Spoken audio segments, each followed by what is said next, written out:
Dios bendiga, hermanos.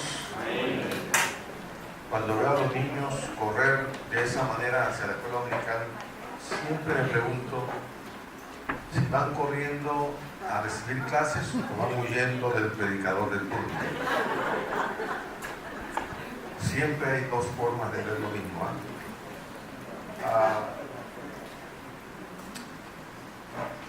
Queremos compartir o seguir la serie de enseñanzas que José ha estado compartiendo con la congregación sobre el tema global de la reforma protestante, que, como ya explicó anteriormente él, no fue realmente otra cosa que un movimiento tendiente a reformar la iglesia única que había en ese momento, la iglesia católica, desde adentro.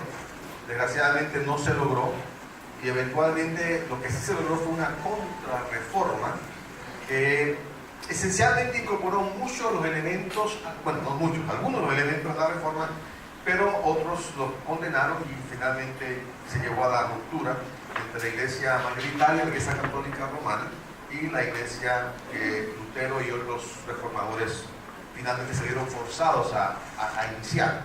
Ellos no salieron con la postura de crear una nueva iglesia, simplemente fue la situación que se dio de manera fortuita, producto del rechazo de la estructura eclesiástica de las reformas. Con el tiempo, una serie de esos principios han sido abrazados eventualmente por la Iglesia Católica. Sin embargo, pues ya la división se había hecho y se habló de los protestantes a partir de ese momento. Vamos a Efesios capítulo 5, versículo 1 al 4. Voy a leerlo en la versión LTV. Usted tiene la versión Reina Valera probablemente, así que sigan la lectura conmigo. No va a sonar igual, pero es el mismo contenido. Efesios capítulo 5, verso 1 al 4, dice: antes ustedes estaban muertos a causa de la desobediencia y sus muchos pecados. Vivían en pecado igual que el resto de la gente, obedeciendo al diablo, el líder de los poderes del mundo invisible, quien es el espíritu que actúa en el corazón de los que se niegan a obedecer a Dios. Todos vivíamos así en el pasado, siguiendo los deseos de nuestras pasiones y la inclinación de nuestra naturaleza pecaminosa. Por nuestra propia naturaleza éramos objeto de enojo de Dios, igual que todos los demás. Pero Dios es tan rico en misericordia y nos amó tanto, que a pesar de que estábamos muertos por causa de nuestros pecados, nos dio vida cuando levantó a Cristo de los muertos. Y agrega: es solo por gracia de Dios que ustedes han sido salvados.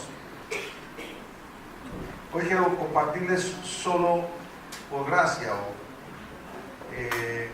una de las postulaciones básicas de la reforma, la reforma protestante, que es sola gratia.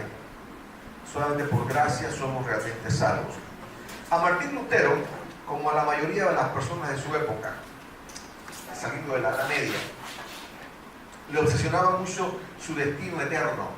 Había una obsesión con este tema. Hoy en día eso nos parece locura, porque aquí en el mundo de hoy, el mundo moderno, a nadie le importa con la eternidad. Todos están enfocados en el diario, en qué va a pasar mañana, qué van a hacer esta tarde, qué van a comer mañana, cosas como esas. No hay una sensibilidad hacia lo eterno. Pero las cosas eran un poco distintas a finales de la Edad Media. Había mucha inquietud por la parte espiritual, no se entendía, había mucho oscurantismo religioso, pero estaba ahí esa inquietud. Por eso él ingresó a una orden monástica, específicamente la de los agustinos. Y esta orden era caracterizada por su estricto cumplimiento de normas. Era muy estricta en cuanto a las prácticas espirituales que ellos promovían.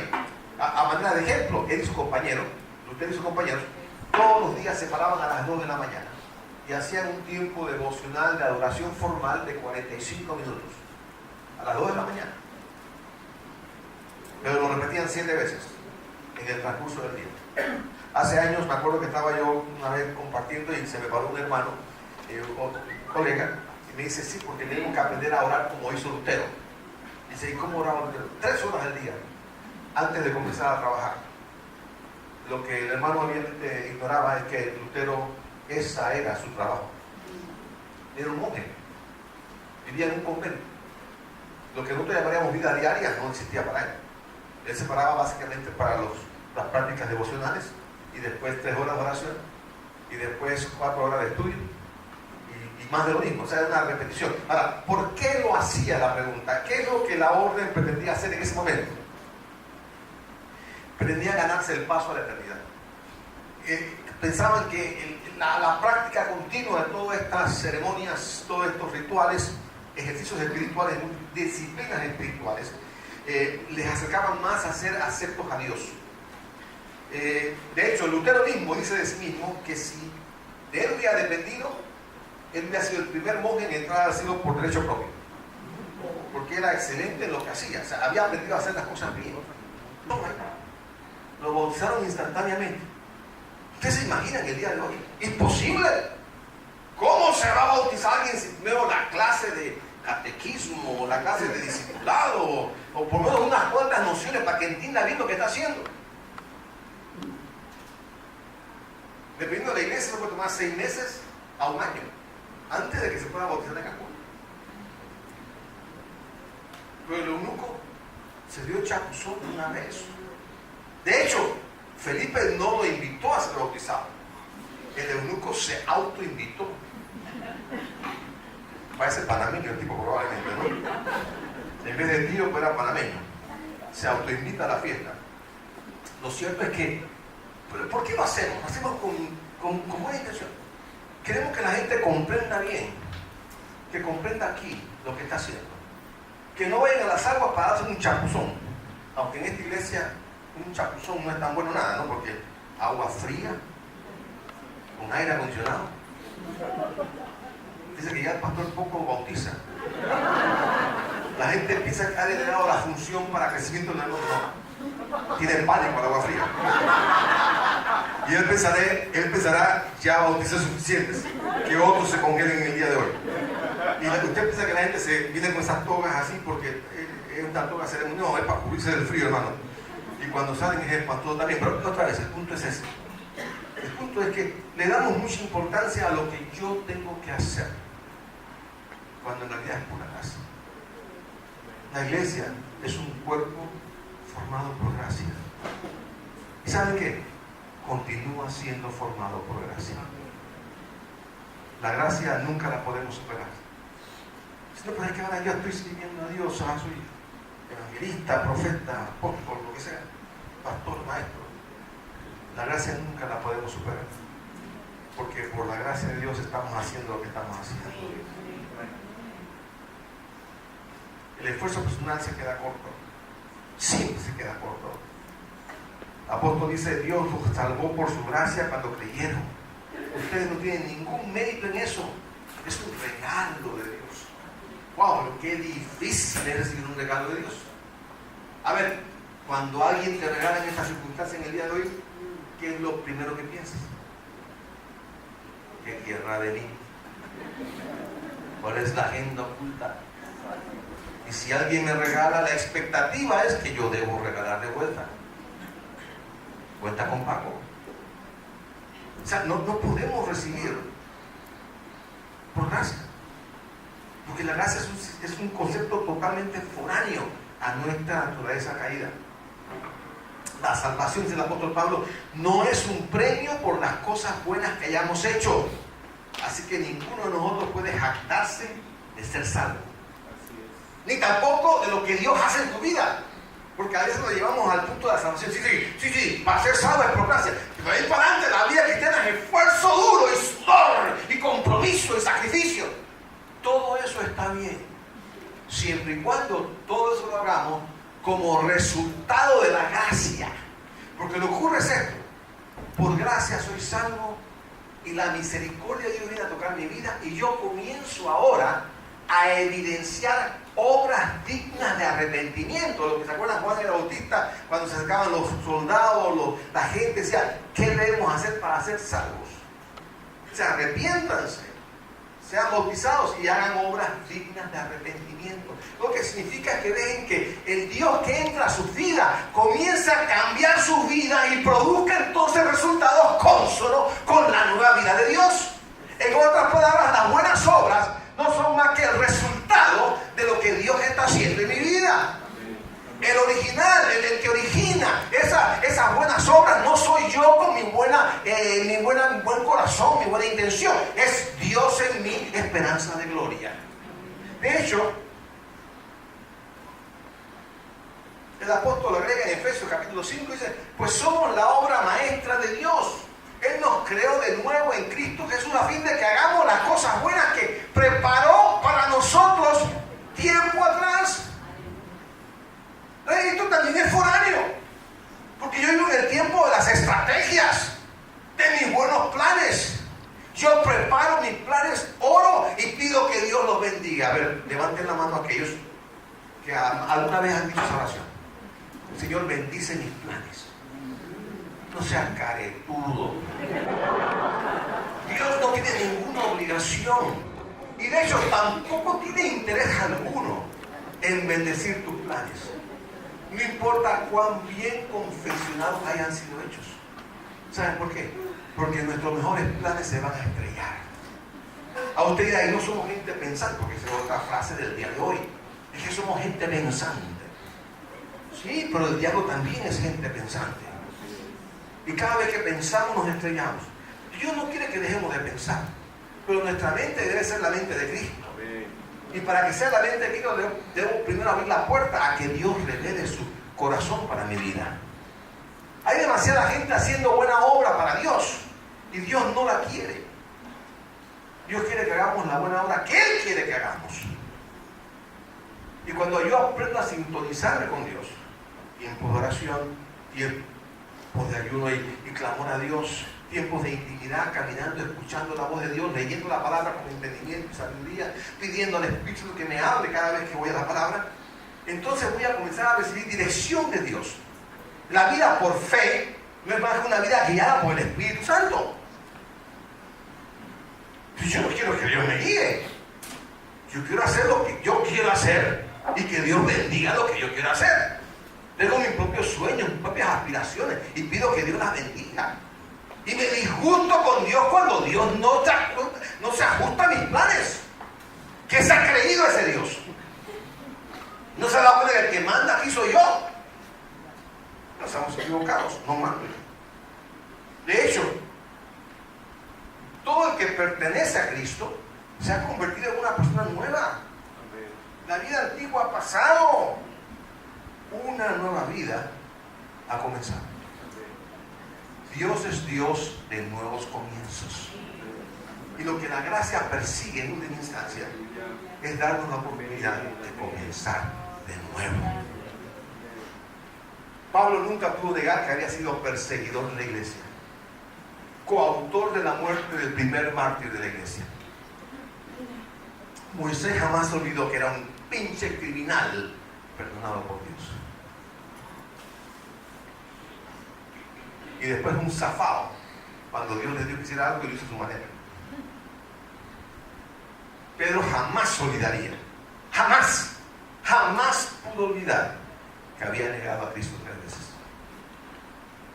Uno dirá, ¿pero acaso Dios no lo perdona? Sí, Dios nos perdona, pero nunca lo olvidamos. Usted dirá, pero es que hay que olvidar. Aguanta. Hay dos tipos de olvido. Hay olvido irresponsable y olvido responsable. El olvido responsable me hace recordar siempre de dónde me sacó Dios y hace que yo tenga una actitud de dependencia continua, porque yo no estoy aquí por mérito propio, sino porque Dios ha hecho en mi vida. Si yo no olvido nunca eso, Dios podrá usarme poderosamente. Pero cuando me toco con otro pecador, otra vez otro bochinchoso, otro chismoso, otro tacaño, otro miserable, otro casasola, aunque ese es un apellido, ¿verdad, Tina? Casasola. Me encuentro con otro egoísta, otro mentiroso. En vez de rechazarlo y condenarlo, como hacían los fariseos, podemos extender la mano de aprecio y decir, yo entiendo de dónde tú vienes. ¿Sabes por qué? Porque yo vengo del mismo lugar. Pero hay esperanza. Hay esperanza. El Cristo que extendió su favor sobre mi vida también lo va a extender sobre ti. También lo va a extender sobre ti. Qué tremendo. Qué tremendo. Todos los personajes bíblicos comparten el mismo testimonio. Y si usted va a la Biblia lo va a encontrar. Lo que pasa es que no lo vemos así. Vemos a Pablo como el gran apóstol a los gentiles, el gran hombre de Dios. Pero no leemos la Biblia con claridad. si leyéramos guiados por el Espíritu Santo, daríamos cuenta que Pablo está completamente consciente de su falibilidad. De hecho, su momento más glorioso en la vida fue cuando él cuenta su historia de que no sabe si en el espíritu, en la carne, pero conoce un hombre que fue elevado al tercer cielo y vio cosas inefables que no puede contar, no puede describir. Está hablando de una experiencia fuera del cuerpo, donde Dios, recuerden que Pablo nunca estuvo con Jesús físicamente, así que de alguna manera Dios trabajó con él de manera especial y le reveló el Evangelio de una manera muy especial. Pero Pablo dice, para que no se me suba la cabeza, me ha dado un aguijón en la carne, allá que va. Y cuando yo veo gente que se le va a la cabeza mucho y la cabeza le crece demasiado, de hecho cuando yo me casé con mi esposa me dice que yo era pura cabeza y un cuerpecito. Dice que después ya me arregló, me rellenó. Pero era pura cabeza, ¿no? Yo he visto fotos mías, yo no me asusto, hermano. Era hacer una cabeza pegada a un cuerpo, pequeño, delgado. Ya cuando ya me comenzó a alimentar, fui agarrando algo de peso. Fui agarrando algo de peso.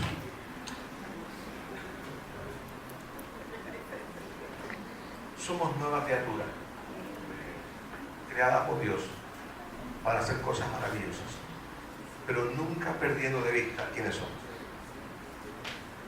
Continuamente tenemos que repetirnos, soy un pecador perdonado.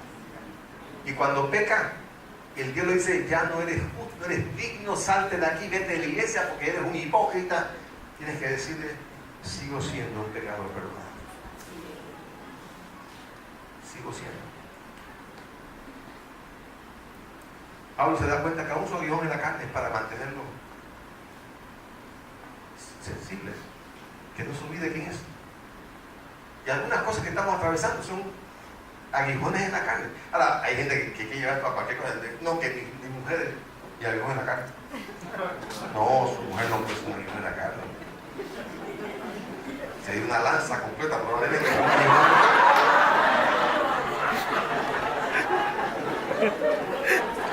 No. Jamás Dios ve gente como eso, no. Se refiere a una condición que nos recuerda continuamente quiénes somos. Alguien dirá, pero ¿cómo sabe mi mujer? Mi mujer también me lo recuerda continuamente. Tal vez es su profetisa particular, no sé. Pero lo cierto es eso. Tenemos que recordar. Dice el salmista, bendice alma mía Jehová y no olvides sus beneficios. Y el primer beneficio que jamás podemos olvidar es que por su gracia somos salvos. Y esto no es de nosotros, sino es un regalo de Dios. Eso fue, en última instancia, lo que Martín Lutero descubrió y comprendió. Que había estado gastando toda su vida tratando de alcanzar el favor de Dios y eso había sido inútil. Pero ahora que por la fe había recibido la gracia de Dios, podría dedicar el resto de sus días a hacer aquello que Dios tenía preparado para que él hiciera. Ya no más su agenda, sino la agenda de Dios.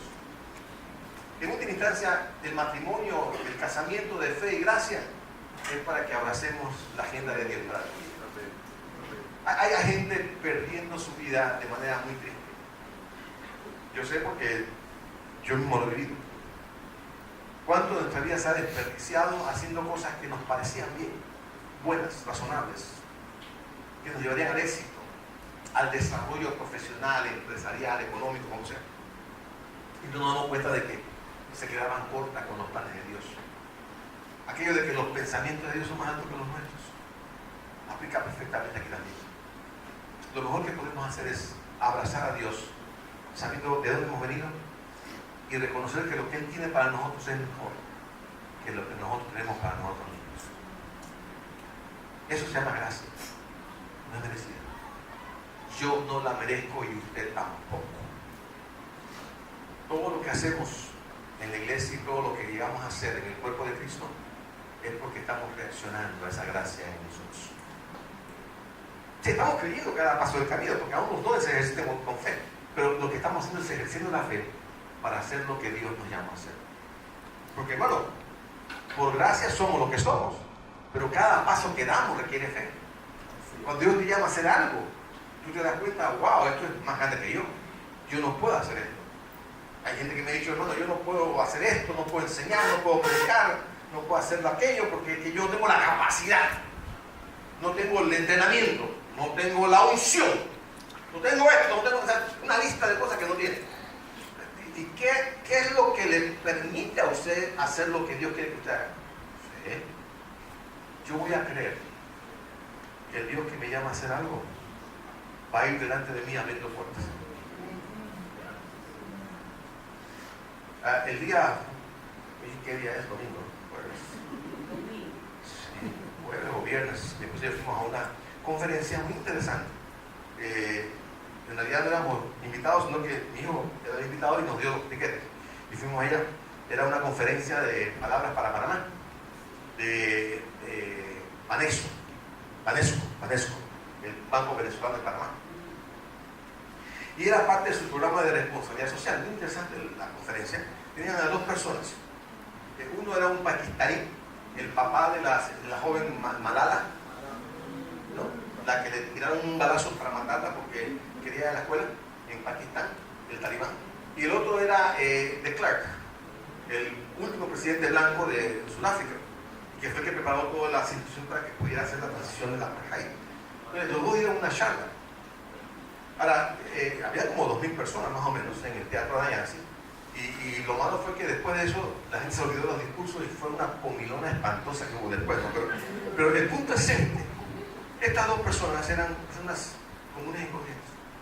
Él decía, de Klerk decía que curioso que mucha gente cuando él va a hablar a un seminario o a un taller, le preguntan sobre estrategias gubernamentales de cómo él pudo lograr transicionar hacia la apartheid, dejar la apartheid en Sudáfrica. Y él dice, pero eso fue parte de mis últimos 4 años de gobierno. Dice, yo gasté 8 años antes como ministro de Educación. Dice, cuando él comenzó a ser ministro de Educación en Sudáfrica, los candidatos a la universidad eran más o menos blancos y negros. Eran como unos, decía, no me acuerdo, ¿verdad? Como un tercio la cantidad de negros con respecto a la cantidad de blancos. Eran como 12.000 negros contra 15.000 blancos entrando a la universidad. Cuando él comenzó en 1990. Cuando él dejó de ser ministro de Educación y comenzó como gobernante, el porcentaje había cambiado al revés. Eran 3 negros por cada blanco entrando a la universidad. Entonces él dice, la gente no se da cuenta y piensan que los cambios fueron políticos, los cambios fueron formativos. Cuando se dio la oportunidad a la población negra de educarse, estaban creando las condiciones adecuadas para que el gobierno pudiera transferir. Es decir, yo considero que más importante fue mi legado como ministro de Educación que como político, pero la gente no lo ve así. Más importante es lo que tú haces obedeciendo a Dios que lo que la gente pueda asignarte como mérito y aplaudirte. El otro orador es interesante porque él decía, vengo de una familia de 6 personas, yo y mis 5 hermanas. Yo pude estudiar porque en Pakistán en ese momento las mujeres no podían estudiar. Dice, mi hermana era más influyente que yo. Yo pude estudiar porque era hombre.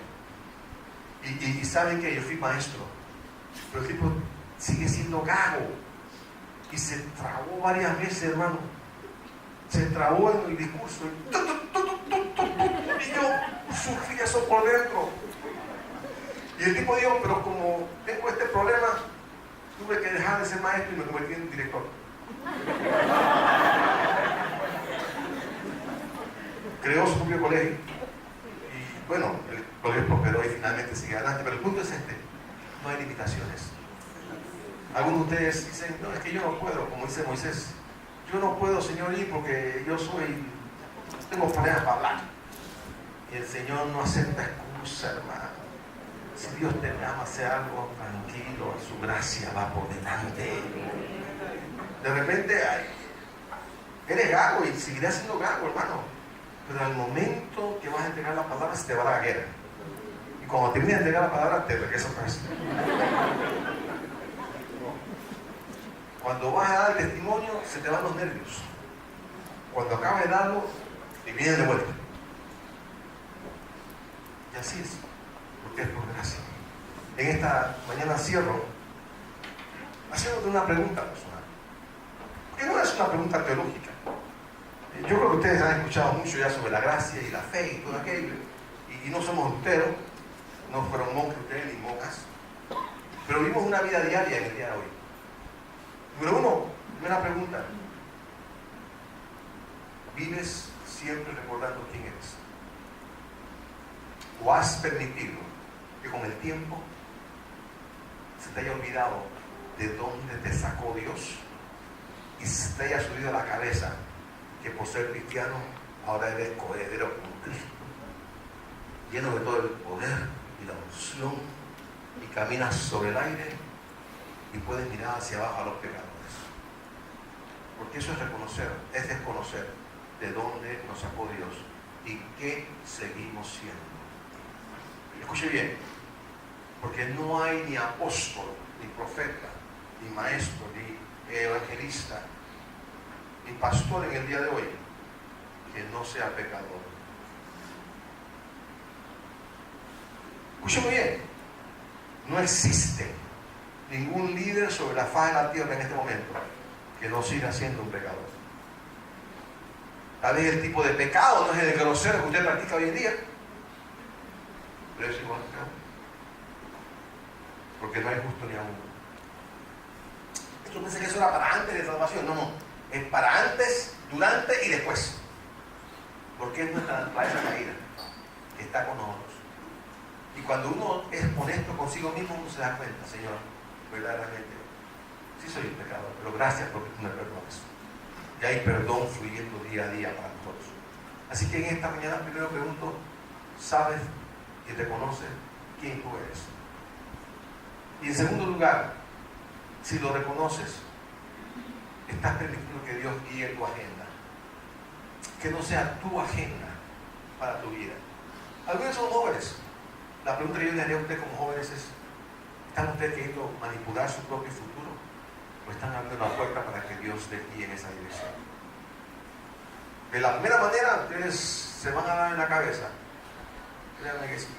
Los mejores planes, aunque usted los actúe como así, tengo estos planes hechos, ahora voy a ayunar y orar para que Dios los bendiga. Eso se llama religiosidad farisaica.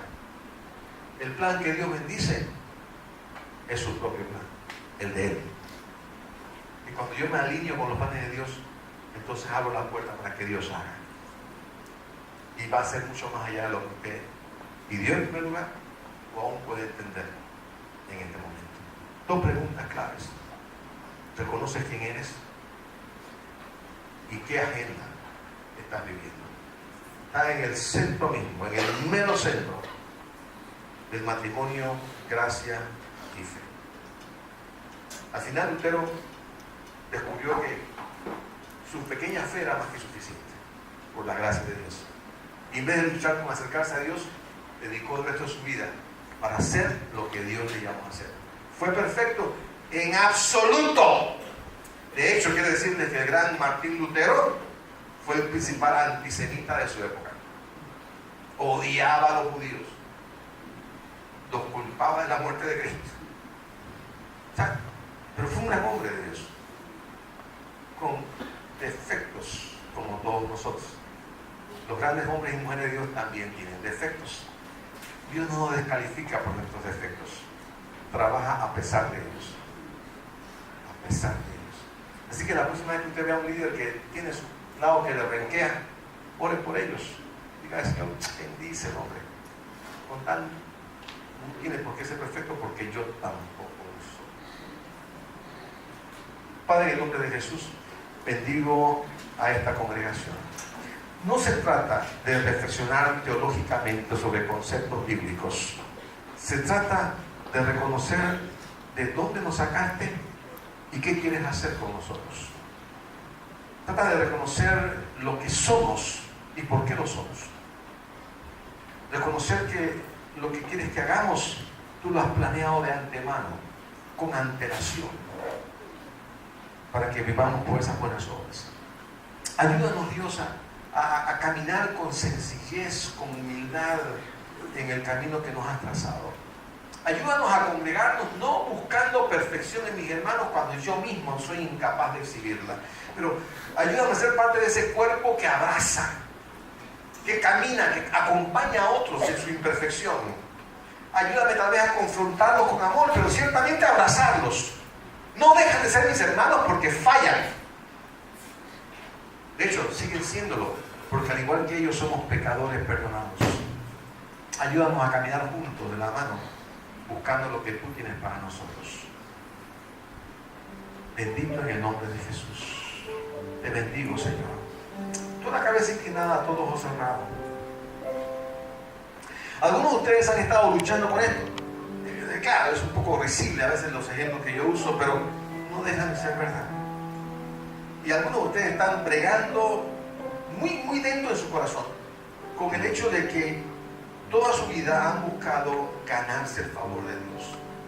Han usado la Biblia, ciertamente la creen en Cristo con todo corazón, pero han estado luchando y siempre se han quedado cortos. Les es imposible sentirse que han logrado agradar a Dios. ¿Y saben qué es algo de Dios? Es cierto, es imposible, porque te estás acercando no por fe, sino por esfuerzo propio. Deja eso. Hace 500 años un monje, que podríamos llamar un monje loco en el día de hoy, descubrió que no tenía que seguir ganándose el favor de Dios, que ese favor era gratis, y que podía creer y vivir por fe, abrazando la gracia que Dios le daba. En esta mañana yo quiero orar por ti en esta mañana. Creo que Dios quiere liberarte de esto. Esa obsesión de querer ganarte el favor de Dios y que si no sirves y que si no partes de este grupo y si no haces esto y si no vienes al culto o si no haces esta otra cosa, de alguna manera Dios te va a cortar o te va a hacer a un lado porque no eres lo suficientemente bueno. Y no es cierto, porque Dios te envía a través de Cristo y todo lo que necesitas Cristo ya lo hizo en la cruz del Calvario. Yo quiero orar por ti en esta mañana. Si tú sabes y reconoces, hermano Raúl, eso es lo que me ha estado pasando a mí. Me siento continuamente obsesionado con esto. Nunca tengo paz. Nunca me siento satisfecho ni contento conmigo mismo. Siempre siento que estoy bajo culpa. No soy lo suficientemente bueno. Pero en esta mañana Dios te dice, no tienes que ser lo suficientemente bueno. Tienes que abrazar el plan de Dios para tu vida. Hay gracia suficiente para ti. Y una pequeña fe que Dios te ha dado que es más que suficiente para abrazar esa gracia y la agenda de Dios para tu vida. Ahí en tu puesto, levanta tu mano. Yo voy a orar contigo. Dios te bendiga, hija. Dios te bendiga atrás. Dios te bendiga, varón. Habrá alguien más. Dios te bendiga, varón. Más hermano. Dios te bendiga. Dios te bendiga atrás. Dios te bendiga. Habrá alguien más. Esta es una lucha personal. Dios te bendiga, hijo. Y esto es algo que nos aferra, nos ataca y nos limita, porque si nunca podemos alcanzar, entonces nos frustramos y abandonamos el bote tarde o temprano.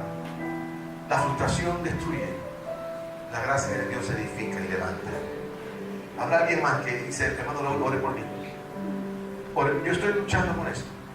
Y soy parte de la iglesia y sirvo a Dios y lo hago con todo el corazón, pero muchas veces me siento falto. Me siento que no alcanzo el nivel. ¿Habrá alguien más? ¿Habrá alguien más? Dios te bendiga, hijo. Baja tu mano. Padre, estira tu mano en este momento sobre cada uno de mis hermanos y hermanas que han levantado su mano. No son menos que yo, ni menos que nadie en este lugar. Simplemente están reconociendo una condición muy propia del ser humano. Del ser humano que pertenece a esta raza caída. Señor, número uno, perdónales, porque ciertamente es una desviación de lo que tenías para ellos. Pero abrázales también, Dios. Permite que ellos puedan en este momento recibir de gracia, por gracia, no por su propio mérito, no por su esfuerzo, tu plan para sus vidas.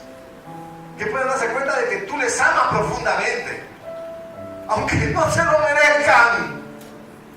Aunque esta mañana se levantaron con hacía todas sus prácticas, era el primero en hacerlas. Es decir, diría, el grupo estaba bien colocado en base a lo que él sentía. Sin embargo, las disciplinas espirituales que él practicaba llenaban una agenda en su vida, pero mantenían su corazón vacío. Ese es el problema. Y se dio cuenta de que algo pasaba que no las hacía suficientes para acercarle a él más a Dios. Ese fue el comienzo de la inquietud de Lutero y el resto, obviamente, es historia. Ahora, lo que Lutero enfrentó es el problema del hombre. Fíjense bien, es un problema que a veces pasa desapercibido por muchos. Innato en nosotros como seres humanos está el deseo de tomar control de nuestra propia vida. Si bien fuimos creados a imagen y semejanza de Dios, como todos sabemos, en la Biblia lo dice, Génesis 1:27, el pecado de nuestros primeros padres desfiguró un poco no solamente nuestra relación con la gente, con Dios también, pero también desfiguró nuestra manera de pensar. Son los impactos de la caída. Y entonces hoy día seguimos pensando igual, pero nada más que distorsionado. Estamos ganando lo nuestro. Usted ha escuchado esta frase muy común en panameño. Dice, si yo no peleo por lo mío, ¿quién? Si yo no me gano lo mío, ¿quién? Si yo no cuido de lo mío, ¿quién? O sea, no se da ni siquiera la oportunidad uno mismo de pensar de que Dios puede hacerlo.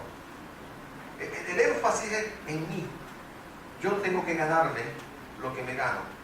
Y en cuanto a la salvación y a las bendiciones que Dios pudiera concedernos, insistimos en pensar que algo tenemos que hacer para merecerlas. Es interesante, esa es la mentalidad del ser humano caído. Es imposible reconocer el concepto de la gracia. La gracia, de hecho, es un concepto totalmente ajeno a un mundo sin Dios. El concepto de la gracia es como favor de Dios que recibimos aún sin merecer. Ese concepto de algo por nada suena extraño y contrario a la experiencia del ser humano. Nadie vive así en el mundo del diario. En realidad, aun cuando vamos a la palabra de Dios, a la Biblia, siempre buscamos algún mérito de quienes recibieron gracia de Dios para justificar el por qué la recibieron. En otras palabras, si vemos por ejemplo a Abraham siendo llamado por Dios, tendemos a concluir de que Abraham era un hombre especial, que era más espiritual que aquellos que estaban a su alrededor. Y desconocemos que la Biblia dice que era un pagano igual que los demás. La escogencia de Abraham fue totalmente por gracia. Abraham no era mejor. Y quiero decirles que eso también aplica para nosotros en el día de hoy. Hay mucha gente, y eso yo lo he experimentado personalmente, yo pertenezco a una generación de hombres y mujeres que vino al Señor y que estaban en el mundo cuando yo estaba joven, y algunos de ellos vinieron a la iglesia y otros no. Pero yo me doy cuenta que hay mucha gente mejor que yo que vino conmigo a la iglesia y no está. Y gente mejor que yo en el mundo que no vino a la iglesia y ya no están tampoco. Se murieron algunos de ellos. O sea, yo me doy cuenta de que yo no estoy aquí solamente porque fui más espiritual, más inteligente, más capaz. Hay un elemento de gracia que yo no puedo jamás abandonar. Usted está aquí por la gracia de Dios. Créanme que ahí, por cada uno de ustedes hay 10 o 15 mejores personas que ustedes. Gente mejor que usted, que yo. Gente más amable. Gente menos grosera. Gente menos bochinchosa. Aleluya. Gente más generosa. Hay cristianos tacañini, hermano. Suena como italiano, ¿no? Tacañini. Bueno, de todo esto hay, porque la iglesia es todo esto. Hay gente que piensa que la iglesia es el lugar donde está la gente buena. No, está equivocado. Está la gente enferma que sabe que está enferma y se acercan al médico divino. Y entonces se da cuenta del problema, ¿no? El montón de gente enferma buscando a un Dios que sana en diferentes niveles de su vida. Hay quienes acaban de llegar y están realmente enfermos, hermano, con todos los bochinches, todos los vicios, todo aquello. Y otros que están un nivel un poquito más arriba y los miran hacia abajo porque este es pagano. Y otros que están 2 niveles más arriba y siguen mirando hacia los demás y nos estamos comparando. Y llega alguien nuevo y dice, qué iglesia de hipócritas. Bendito Dios. Es cierto, hay mucha hipocresía en la iglesia. Esa es parte del proceso que Dios está sanando. Pero ¿dónde van a ser sanados de hipocresía? Al margen de la presencia de Dios.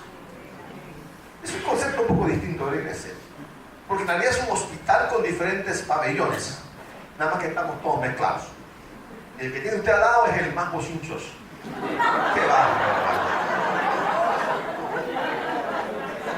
Y no hay forma de saberlo hasta que usted da un secreto y lo comparte por otro lado.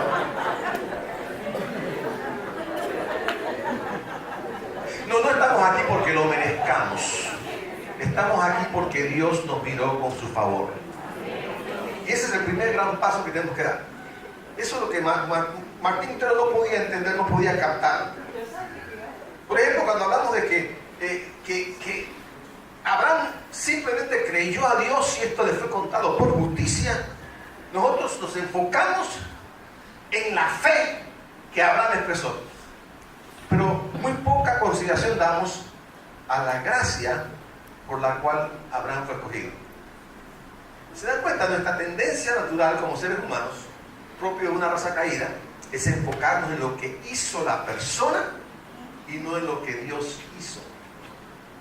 Damos más importancia. ¿Qué pasa? Cuando hacemos eso, creamos imágenes de superídolos o superhombres y mujeres, porque concluimos que yo no tengo la fe de Abraham, así que no puedo ser como Abraham.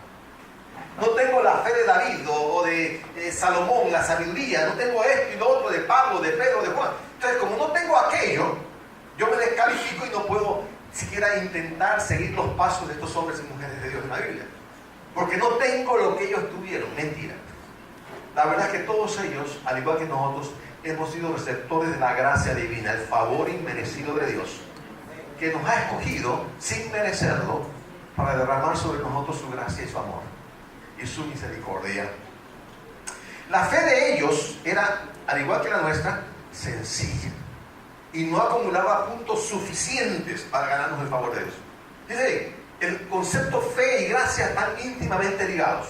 Si por fe, sin fe es imposible agradar a Dios. ¿Sabemos esa parte? El problema es que la fe que nosotros tenemos es producto de escuchar la palabra de Dios. En otras palabras, para que yo tenga fe, Dios tiene que primero hablar a mi corazón. Así que, ¿de qué me ufano de mi fe? Hoy en día hay mucha gente que está hablando de una fe grande, mucho énfasis en la fe. Hay que tener fe, tienes que fortalecer tu fe. Bueno, esa es una historia vieja, porque los discípulos mismos, cuando se examinaron a sí mismos, se dieron cuenta: wow, nuestra fe es muy pequeña. Veían a Jesús hacer lo que hacía y vivir como vivía, en victoria, con gozo, con paz profunda, en medio de los ataques de los líderes religiosos, y se preguntaban cómo pudiéramos ser como Jesús. Así que se acercaron a Jesús: Señor, aumentanos la fe, porque en la mente de ellos, igual que la nuestra, es un asunto de lo que yo tengo que hacer. Así que ellos se enfocaron equivocadamente sobre la fe. No es que la fe no sea importante, pero ellos pensaron que la cantidad correcta de fe, si yo puedo aumentar mi fe a un cierto nivel, entonces podré lograr que Dios actúe a mi favor. Claro que se estrellaron, porque Jesús le dijo: si tuvieran fe como un grano de mostaza, la semilla más pequeña de la tierra, diminuta, insignificante. Para ellos fue chocante. Claro que no era, porque ellos pensaban que el asunto es mucha fe. Han pasado 2000 años y todavía la iglesia sigue luchando con el asunto de aumentar la fe. Sí, ciertamente la fe viene por el oír la palabra de Dios, pero ese oír la palabra simplemente lo que genera es una fe sencilla, que nunca acumula suficientes puntos para lograr nada. Y es que la fe está casada, valga el término en términos de chance y lotería nacional, está casada con la gracia.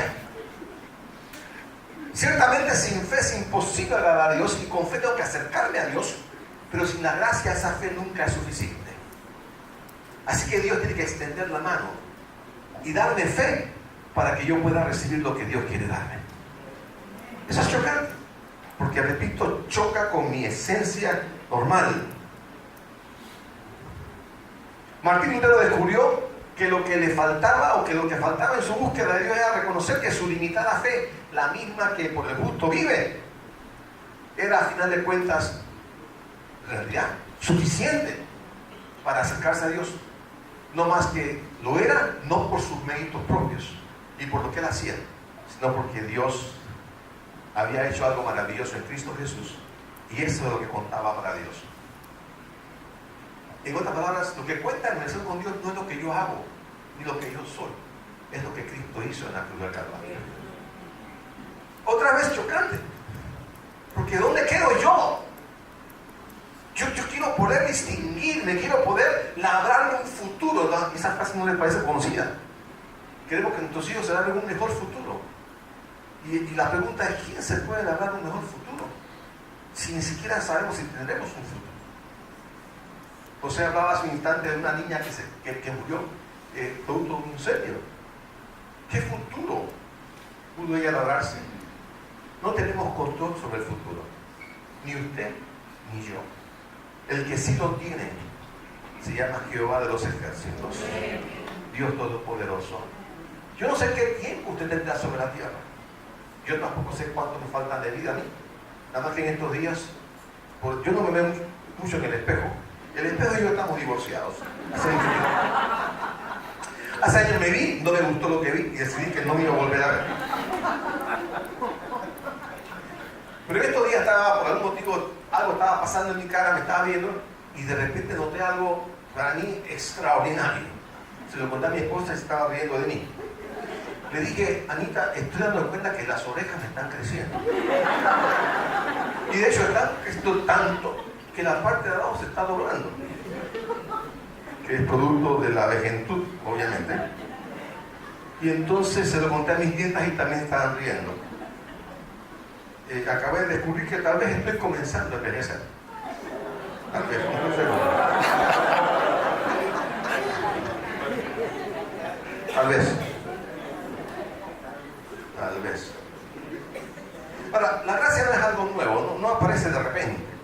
A través de toda la Biblia encontramos la gracia manifestándose una y otra vez. Cuando Dios sacó a Israel de Egipto, después de sus años de cautiverio, los llevó al desierto específicamente para tratar con ellos.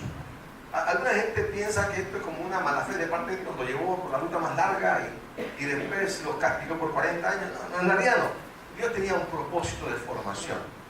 Porque se puede sacar rápidamente a Israel de Egipto, pero sacar a Egipto de Israel era otra cosa diferente. Usted puede dejar al mundo, hermano, usted puede convertirse a Cristo, pero soltar el mundo que lleva adentro toma tiempo, toma bastante tiempo. De hecho, por eso hablábamos de que en la iglesia hay tanta hipocresía, tanta tacañería, tanta bochinche, porque venimos a Cristo y venimos de verdad. Esto no es una mentira. Recibimos a Cristo como Salvador. Es un hecho verdadero. Pero venimos como estamos. El Señor dice, están como están, así como están, vengan. No esperen cambiar para venir a Cristo. Se viene a Cristo ahora como está usted. Y dejen que el Señor haga la obra que solamente Él puede hacer. Hay que tenernos paciencia. Eso se lo escuché al teólogo Chavo del Ocho. Tengámonos paciencia. La iglesia es un cuerpo de Cristo, donde nos apoyamos mutuamente, donde reconocemos que no las tenemos todas con nosotros. La próxima vez que usted capte un hermano bochinchoso, no lo rechace.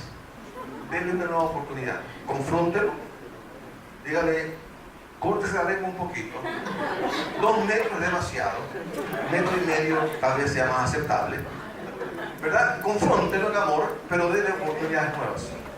No desecha a la gente, no las corte porque le fallan. Porque Dios, en su misericordia, una y otra vez a ti y a mí, nos da nuevas oportunidades. ¿Cuántos de ustedes no estarían aquí si ante la primera falla Dios nos hubiera cortado? Sería un lugar vacío. Vacío. Nada más tenía la cámara enfrente, el hermano no estaría ahí. Pero por la gracia de Dios, soy lo que soy, dijo el apóstol Pablo. Y yo agrego, por la gracia de Dios estamos los que estamos aquí en esta mañana. Así que Dios llevó a Israel a ese trabajo, ese encuentro con ellos en Sinaí para darles sus leyes, pero también para comenzar a trabajar con ellos. Y finalmente llegó el momento en que se daban cuenta, después de un año diciendo leyes, hay que seguir hacia Canaán. Y entonces, pero claro, el pueblo había en ese tiempo ya pecado, un momentito, y comenzaron a adorar ídolos, crearon un becerro de oro, lo adoraron y todo aquello, y Dios se puso bravo con la gente, dice, no quiero saber nada de ellos. Y entonces Moisés le dijo, en un diálogo con el Señor, tú me has estado diciendo, lleva a este pueblo a la tierra prometida, pero no me has dicho a quién vas a enviar conmigo. Me ha dicho, yo te conozco por tu nombre y te miro con agrado, así, tengo favor contigo. Pero Moisés le dijo, si no vas con nosotros, no nos envíes. Y el Señor le contestó, yo mismo iré contigo, Moisés, y te daré descanso y todo te saldrá bien. Es interesante esto, porque en realidad lo que estaba diciendo Moisés entendió la gracia, tal vez no de manera completa teológicamente hablando, pero Moisés se dio cuenta que la gracia que él había recibido, fíjense bien, delante de Dios, como un criminal perdonado, porque Moisés jamás se olvidó que había matado al egipcio y lo había enterrado. Moisés sabía quién era. Y a veces se pasa con nosotros, que se nos olvida quiénes somos. Cuando estaba en la universidad me acuerdo que decía un profesor: ustedes como estudiantes en la facultad son esclavos y nunca deben olvidarse que son simplemente esclavos. Se puede imaginar el abuso que había de parte de los profesores de la universidad, ¿no? Dice, pero tengan esperanza, cuando se gradúen serán entonces esclavos libertos. Pero nunca se olviden que son esclavos en primer lugar. Ahora, claro, lo decía de manera de chiste, y aunque el chiste algo de cierto tiene, la verdad es que igual somos nosotros. Usted y yo nunca podemos olvidarnos que somos pecadores. Diga que está al lado. Aunque te vistas bonito, pecador o pecadora eres. Así, pero mira los ojos, porque es la verdad. No lo está insultando, le está diciendo la verdad. A veces la verdad arde y duele, pero es la verdad. ¿Verdad? Partamos del hecho de que somos pecadores y nunca dejaremos de serlo de este lado del cielo. El problema es que no tenemos esa condición, no aceptamos esa realidad. Decimos, no, yo recibí a Cristo, ya no soy pecador. Es una falacia. No hay justo ni aun uno. Es cierto que venimos a Cristo, ahora somos pecadores perdonados. Hay una diferencia. No soy perfecto, voy rumbo a la perfección. Dios me ha separado, santificado es separar, no hace perfecto, me separa para trabajar conmigo rumbo a la perfección. Pero sigue siendo un pecador perdonado. Moisés sabía que él era un criminal, un asesino perdonado. Para él, el favor de Dios, la gracia, significa que Dios lo miraba con agrado a pesar de que él era un pecador perdonado. Y quería, lo que estaba en su corazón era pedirle a Dios que extendiera esa misma gracia a Israel como pueblo apóstata y rebelde. O sea, la experiencia de un hombre, Señor, impútala a mi pueblo también. Así como me perdonaste a mí y tratas conmigo, a pesar de que soy un pecador perdonado, también trabaja con ellos como un pueblo perdonado. Tu favor no necesita que seamos perfectos. El favor de Dios, la gracia de Dios, no necesita que tú seas perfecto. La gracia de Dios persigue trabajar en tu vida para hacerte perfecto. Pero no partes perfecto y no puedes ganártela de ninguna manera. Más adelante, cuando Israel enfrentaba el inminente cautiverio de parte de los babilonios, Dios afirma que sus planes para el remanente que quedaría, para la tragedia que venía sobre ellos, evidenciarían su gracia tan solo porque amaba a ese pueblo. Dice Jeremías 31, esto dice el Señor: los que sobrevivan de la destrucción venidera encontrarán bendiciones aún en la tierra árida, porque al pueblo de Israel le daré descanso. Hace tiempo el Señor le dijo a Israel: yo te he amado, pueblo mío, con un amor eterno, con amor inagotable, te acerqué a mí. ¿Dónde queda el buen comportamiento de Israel? ¿Dónde se menciona la adoración de Israel? ¿Dónde se mencionan los holocaustos y las ofrendas de Israel? En ningún lado. Lo que Dios está afirmando es: yo te amé porque decidí amarte. Escúchame bien, mi hermano. Estás aquí porque Dios decidió amarte. A eso no quiere decir que tenemos una cuenta en blanco para hacer lo que nos da la gana. No. No tomemos la libertad nuestra como ocasión para pecar. Pero lo cierto es que estamos aquí en principio porque Dios nos amó primero. No porque le amamos a Él primero. Él nos amó a nosotros primero. Siglos después, Dios continúa con su plan de salvar al hombre. No solo al judío, sino también al no judío. Haciéndonos partícipes de las promesas hechas a Israel. Esas promesas eran solo para Israel. Todo el Antiguo Testamento está diseñado mayormente para Israel. Pero ahora es hecho nuestro también por causa de Cristo. El apóstol explica que el ser humano sin Dios no tiene temor alguno por Dios. Y por ello viola continuamente las normas espirituales y morales que Dios nos ha dado a través de la Biblia. Pero a pesar de esa condición, la condición de pecado en que vivimos, nos da vida juntamente con Cristo. Dice el apóstol en Efesios, que a pesar de que estábamos muertos por causa de nuestros pecados, nos dio vida cuando levantó a Cristo de los muertos. Y agrega eso, no por gracia de Dios que ustedes han sido salvados, pues nos levantó de los muertos junto con Cristo y nos sentó con Él en lugares celestiales donde estamos unidos con Cristo. Eso es interesante esto. Disculpe, hay un carro AN1291. De lucha. No levanten la mirada para ver quién es. Sea espíritu de fisgón. Otra que anda vuelta por ahí en la iglesia, ¿verdad? Alguien levantó el celular y lo puso para atrás, ¿no? Qué va.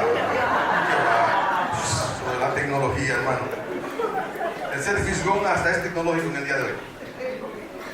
Esta gracia divina literalmente nos resucita de la muerte espiritual en que nos hallamos y nos eleva a una relación especial con Dios. Pero otra vez, aquí viene el problema. Yo no estoy sentado en lugares celestiales con Cristo por lo que yo he hecho. Pero otra vez, no importa lo que la Biblia diga, lo que yo pienso.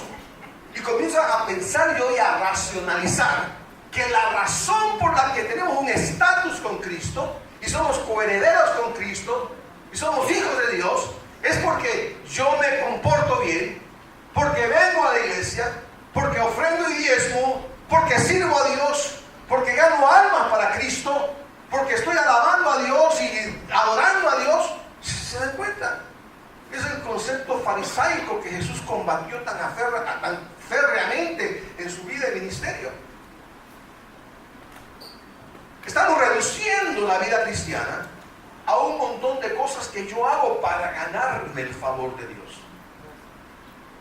Ahora, y esto otra vez no sale de malas intenciones. Por ejemplo, cuando el eunuco fue evangelizado por Felipe en el lugar desierto, camino a Gaza, apenas el eunuco recibió a Cristo y vio un charco de agua, que nadie dice que fuera agua muy limpia tampoco, pero